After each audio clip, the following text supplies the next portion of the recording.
take a little look at, familiarize ourselves with Atomy, the company, and some of the products po. Okay po. So, ang product po natin, alam po natin, ay absolute quality at absolute price. Marami po sa atin na experience na po ito, so I guess you will very well agree with me. Yes? Yes, okay. Ang alam po natin sa Atomy, maraming pong products ang Atomy. Makita po natin, there are health supplements, there are beauty products, there are products for the home, personal care, there's food. So all in all po, Atomy is life. Correct? And because of Atomy, we have a much better life. Agree? Yes. In more ways than one. Okay. Pag nakita po natin ang shopping mall, madami po, ito po yung examples ng ating mga produkto. And today, we will also tackle, ang concept behind Atomy products is masstige. Ibig sabihin po, sa target consumers natin, medyo madamihan po ang target. So pwede pong ibaba ang presyo because marami po ang distribution natin. But the product quality, pinakamataas po. Actually, marami pong nagagawa ang ating manufacturer and ating researchers na hindi po nagagawa ng iba. So we are proud to say na kahit po subukan nila, hindi nila kaya pantayan ang quality ng Atomy. Yes. Hemohim po ay ang pinakauna at pinaka-flagship product po ng Atomy. Ito po ay para sa immune system natin, we all know that. It's you awake your exhausted immunocytes with Hemohim. Meron na po tayong immunocytes, meron na po tayong natural killer cells. But if they are not strong and they are not intelligent, they will do us no good. Okay. What is immunity? It is the ability to protect our bodies from harm. Marami pong invaders sa ating katawan from outside, and they come in all forms. But meron din pa tayong soldiers sa katawan na dinedefensahan ng katawan natin. And from the brain up to the toes, talaga pong they are always on the alert. But they need to recognize. They need to destroy the pathogens. Important po ito. If they don't recognize, they will do you no good. Kasi po, pag mahina po ang immune system natin, ang immune cells natin, hindi matalino. Meron pong ganon. That's why we have autoimmune diseases. The body does not recognize the enemy and goes against the body itself. That's why we have rheumatoid arthritis, we have psoriasis, we have lupus. Because ang tingin ng katawan doon sa cartilage, for example, surrounding the joints, ay kalaban niya. So kinakain niya, pinapanipisan niya. So hindi siya healthy. Malakas siyang lumaban, pero mali yung kinakalaban niya. So dalawa po ng dalawa, kailangan niyang recognize, kailangan destroy. Kung ma-recognize man niya at wala siyang lakas, para lang siyang asong kumakahol, hindi siya makakagat. Okay. Ito po ang pinalalakas ng Hemohim. So, for a healthy immune system, you have to awaken your immunocytes, meaning the natural killer cells. For example, we have natural killer cells in our body who go against the bad cells and leave the good cells intact. Pero pag hindi po niya kaya, dyan lang siya, natatalo siya ng cancer cells, natatalo siya ng tumor cells, di ba? Nakita natin yon. We have heard for so long that you all have tumor cells in your body, but mahina ka, natatalo ka. Yan po. So, ang Hemohim po ay gawa sa 3 herbs. Ito pong herbs na to have been around for 2,000 years, used in traditional Chinese medicine. But this is the first time they have been brought together. Ito po ang magic ng Hemohim. Ito po ang kakayahan ng Keri na hindi po kaya ng iba. So lahat po ito, Angelica gigas, Ligusticum sinense, Peonia lactiflora, have their own functions. They all enrich the blood. One will protect the liver, the spleen, and the pancreas. One will protect the heart, the kidney. Pero lahat po sila will have their own functions. Pero nung pinagsama silang 3, nakayanan nila ang buong immune system ng buong katawan. So makikita nyo po, parang magic. Wala na po siyang magawa sa kanyang sakit. Uminom siya ng Hemohim, minsan isang sachet lang, maginhawang pakiramdam. Madaming na tulungan. So, yung sipon na, kahit sipon-sipon lang, hindi nagtutuloy. Di ba? So, yun po ang amazing dyan. And this has been developed through biological engineering and radiation technology, which, again, I will reiterate, no one else has access to this except our researcher, who is the Korean Atomic Energy Research Institute. This is the Hemohim development story. It started with a need to come up with a functional food to protect the scientists. So they were assigned, they were tasked to look for that. So they discovered it after 8 years. So this is the best combination. So it's a functional defense food. And although since first time niya mag-combine, Hemohim is an entirely new product. No? Although ginagamit nga yung herbs before, this is entirely new. Kaya po ang patent ng Hemohim is for the combination, not for the herbs themselves. Tapos po, dinadala yan sa Colmar to produce. So from Colmar, it passes the evaluation of the Ministry of Food and Drug Safety, and then it goes to Atomy for sale. So diretso po tayo sa manufacturer. Wala na pong hidden layers. Kaya po nakukuha natin ng mura and fresh ang produkto and on time. So to reiterate nga, we will get enhanced immunity for a stronger and healthier life. So we have more time with our family, we have more time to earn, and we have more time to spend with Hemohim. Okay. And then we go to Atomy Lutein. This is relatively new, pero marami na rin pong familiar dito.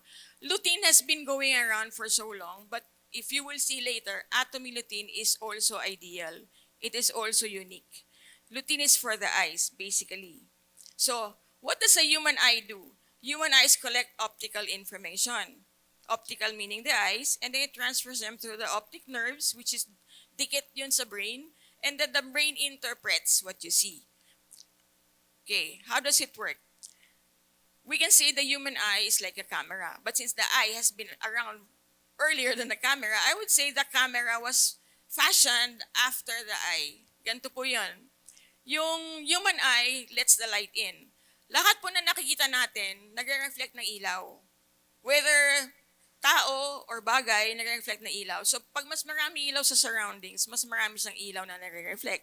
As you can see kanina, walang ilaw, wala tayong makita, hindi tayo makapasok. Okay, so the light goes through the pupil, and then there's a muscle there called the iris. Nakita niyo po yung eyes niyo, iba-ibang kulay. That is the iris. That's actually muscle. And it makes the pupil, the hole, smaller or bigger depending on the amount of light that is available. And then it goes to the retina, which is the back of the eye. And then the retina brings the image to the optic nerve. Pagka po hindi nakarating yung ilaw direct to the macula, which is the center of vision sa center ng retina, pag di po nakarating doon, hindi naglanding yung ilaw doon, malabo. Sasabihin nga ng kamerista, hindi focado. It's not focused, di ba? Kasi po, pagka ganon, nearsighted kayo. So you have to have eyeglasses to correct it again. Pero kung yung ilaw naman ay lumampas sa eyeball, hindi rin yung makita, malabo din. Therefore, farsighted kayo. It takes another kind of lens to correct that. Okay. So like the camera, ganon din po yun. And ano po ba yung macula? It is in the very center of the retina at the back. It is responsible for focused vision and central vision. It is the reason why you can read, the reason why you recognize faces, because other than that, you will only have peripheral vision, which is at the side of your eye. Di kayo nababangga because you have peripheral vision. You don't have to look at the person beside you to know there's a person beside you. Di ba? You have a sense of that. May movement, bigla kang magugulat, may gumalaw sa tabi mo. Because may peripheral vision ka. But you cannot read with that. And you cannot navigate with that. So ang kailangan po natin, yung macula maging healthy. And that is where lutein comes in. Pagka po mas dilaw ang macula, mas madami siyang lutein. Okay. So ang blue light po na from gadgets, from computers, from fluorescent lamps, are harmful to the eye. We have to counteract that with lutein. So, ang damages caused by blue light is macular degeneration. This usually comes with age. Because lutein, hindi na naproproduce na madami kapag tumatanda na. And then may cataract formation din. Ang lutein can actually counteract cataract and help heal it. So, meron kang digital eye strain, hindi ka makabasa mabuti. May headache ka kasi hindi ka makabasa mabuti. And then loss of sleep. Okay, leading causes of vision loss ay yun na nga, degeneration of muscles that form the perspective of regulation or the aging of the optic nerve. Pwede rin po yan. The optic nerve is related to the macula but is not it.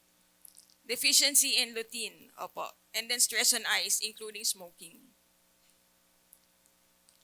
Lutein is key to a healthy vision. It helps filter out many of the damaging UV light. It reduces eye fatigue, strengthens tissue in the eye. It also seems that lutein will help your skin because it will prevent flaking of the skin. Kasi when your skin is exposed to UV lights, nagda-dry up din yan. So ang ginagawa ng lutein, pag may lutein kayo sa katawan, pumupunta yan kung san-san. Concentrated in the eye, pero sa skin nyo din po, para hindi po mag-dry out. Okay. So why do we choose Atomy lutein? Atomy lutein comes from marigold. It is the best source of lutein that we know. You can get more of lutein from marigold than any other source. It's the most stable source. And we get it from Aztec. It's Aztec marigold, so it's from central Mexico, from the highlands, which is a perfect climate for marigold. And also black soil na many nutrients. And then again, it is hand-picked. So wala pong defective marigolds. Okay. So vitamin A, meron din sa lutein. May mga additives po tayo. So it's essential for good vision to form and maintain the function of the skin and the mucous membrane. And then zinc is essential for normal immune function and for absorption of nutrients. And then our lutein contains 20% of bilberry, which also for the eyes, blueberry also for the eyes, blackcurrant, which is a known antioxidant. Okay. Marami pong aside from berries, ang lutein natin ay mayroon din pong orange extract powder, borage oil, and hyaluronic acid. So, what do we do to keep our eyes healthy? You get a vision test, control computer use and gadgets. Do not use your gadgets without outside light. You wear a hat or sunglasses outdoors kahit po daw hindi maaraw, kahit may shade, magpayong. May ultraviolet rays pa din daw yun. And then do not read or watch too close to the eyes because if you read, dalawa pong bagay yung mangyayari. Lalabo ang mata nyo because nasisira yung lutein. Susunod, yung muscles po ng mata hindi napapractice long distance vision. Ang alam lang niya, nearsighted lang siya, near vision lang. So masasanay siya doon, pag tumingin kayo sa distance, malabo na. So wag niyong pabayaan yung mga bata na masanay na sobrang lapit manood. At lalo na po ang gadgets. Meron din pong can I just give you a story? Kasi dalawa po ang edad natin. Meron tayong chronological age. How old are you? Ibig sabihin, how many years have you been on this earth? Okay? May mga 30, 40, 55. Okay. May mga senior, may mga hindi. But there's also such a thing as a biological age. That is your real age. It can be lower. You can be younger than your chronological age. You can be older than your chronological age. Ibig sabihin, pinanganak kang ganito, may age ka na ganito, pero kung hindi ka nag-alaga, mas mukha kang matanda sa nanay mo. Pag nag-alaga ka naman, ate ka lang. Okay. So, ganun po yun. My dad is 92 years old. Yes. And he likes supplements. He's one of my best clients. And he turned 92 and then we found out recently he had to have some of his teeth pulled out. Sabi namin, Dad, magsisirculate yan sa katawan mo. Kailangan mo na ayusin yan. But he doesn't like hospitals. So, ganyan. So, my sister, to help him, went around her friends asking for advice. Nakita nung isang dental clinic, 92, medically compromised na yan, sabing gano'n. You have to have a dentist with a connection to a hospital. Delikado yan. Okay, she goes to the head of dental surgery in another hospital, says the same thing. She goes to another friend na, I don't know, ano na naman, sabi niya, ay nako, delikado na yan. 92 na yan. Okay, without seeing the patient. Nung kinakwento ko sa dad ko, ano? And then blood test. That's important kasi for dental, kahit pull out lang. Kailangan, your heart must be healthy, may clearance ka and all. Okay.